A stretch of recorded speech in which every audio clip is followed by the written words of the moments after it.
ծնողներ, սիրելի երեխաներ, սիրելի ազատամարտիկներ, մեր սիրելի ժողովուրդ, սիրելի մեր զոհված տղաների ծնողներ։ Հարգելիներս, այսօր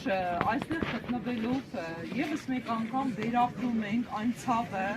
որ 2020 թվականից ի վեր կրում ենք մեր հոգով։ Այդ ցավը շատ ուժեղ է, այդ ցավը ամեն վայրկյան ապրում է մեզ հետ, բայց միևնույն ժամանակ մենք պիտի հասկանանք, որ ցավը կրելով հանդերձ մենք պիտի ապրենք, մենք պիտի արարենք, մենք պիտի մեր գործով ապացուցենք, որ մեր տղաների սխրանքը իջիկ չենք դարձնելու։ Լավագույն պայքարի ձևը, ես կարծում եմ, յուրաքանչյուրիս համար պիտի լինի գործը։ Գործն է անմահ լավ իմացի, որ ապրում է տարեդար։ Մեր մեծն Թումանյանի խոսքերը այսօր շատ արգելական են։ Մեր Մոնթե Մելքոնյանը ասում է, իմ կենացը մի խմեք, շարունակեք իմ գործը։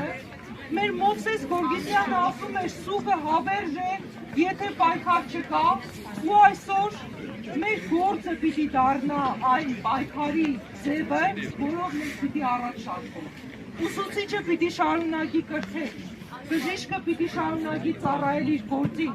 զինվորականը պիտի շարունակի ծառայել, քաղաքական պետական գործիչը պիտի զբաղվի հայրենասիրությամբ, ու այդ բոլոր գործը միավորելով պիտի դարձնենք մեր ապագա հայրենիքի պետության հիմքը։ Եվ ուրեմն ես ուզում եմ, որպեսզի մենք այս գիտակցումով եռակլուրից դուրս գանք եւ գնանք ի գործ։ Ի գործ, ոչ թե ի զեն, այլ ի գործ։ Գործը ամեն ինչ է։ Եթե գործ կա, ուրեմն ամեն ինչ հայրենիքը պաշտպանված։ Եկեք միասին ասենք ի գործ։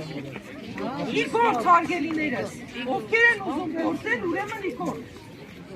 Եվ ես հետևելու եմ այստեղ յուրաքանչյուրիցը, ով այսուհետ ինչ է անելու, եւ դուք էլ հետևեք ես ինչ եմ անելու։ Եվ միմյանց նկատմամբ պատասխանատվությամբ լցված մեր հայրենիքը տանենք դեպի այն ապագան, որին ցկվում ենք բոլորը։ Լավ, սիրելիներ, շնորհակալ եմ։ Մինչև բանալիք։ Մինչև